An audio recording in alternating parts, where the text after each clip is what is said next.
চলো কয়েকটি question answer করে নেওয়া যাক, ঠিক আছে? এটা শর্ট কোশ্চেনের উত্তর, দু এক কথায় উত্তর। ভারতের প্রধান দুটি অর্থকরী পানীয় ফসলের নাম কি? চা, কফি। খারিফ শস্যের অর্থ কি?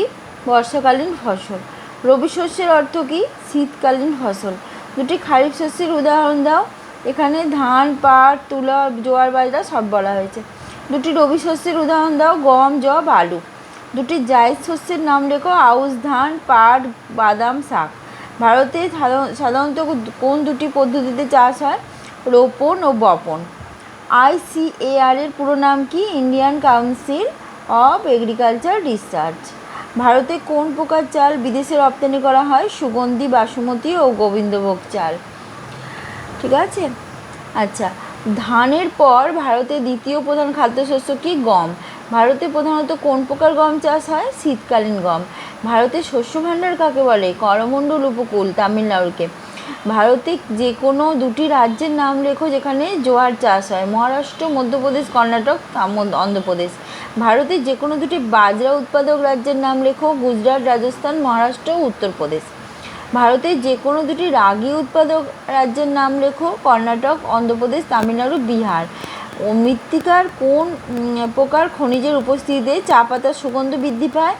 চা পাতা তো সুগন্ধিত হয়। আচ্ছা, তাতে পটাশ এবং ফসফরাস থাকলে, ফসফরাস ও পটাশ। পশ্চিমবঙ্গের কোন জেলার চা স্বাদে গন্ধে পৃথিবী বিখ্যাত? দার্জিলিং। ভারতের চা গবেষণাগারটি কোথায় অবস্থিত? আসামের জোরহাটে। ভারতের কোন রাজ্যে কফি উৎপাদনে প্রথম? কর্ণাটক। ভারতের কোন অঞ্চলে অধিকাংশ কার্পাস উৎপন্ন হয়?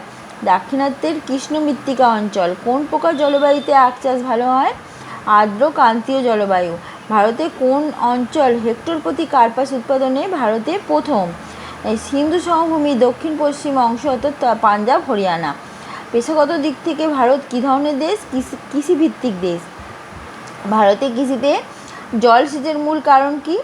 অনিয়মিত মৌসুমি বৃষ্টিপাত। কারণ কখনো মৌসুমি বৃষ্টির ছেদ হয়, কখনো মৌসুমি বিস্ফোরণ। পাহাড়ি অঞ্চলে মাটির ক্ষয় রোধে ঢালু জমিতে ধাপ কেটে চাষকে কি বলে? ধাপ চাষ। ভারতে কোন অঞ্চলে ঝুম চাষ দেখা যায়? উত্তর পূর্বাঞ্চলে।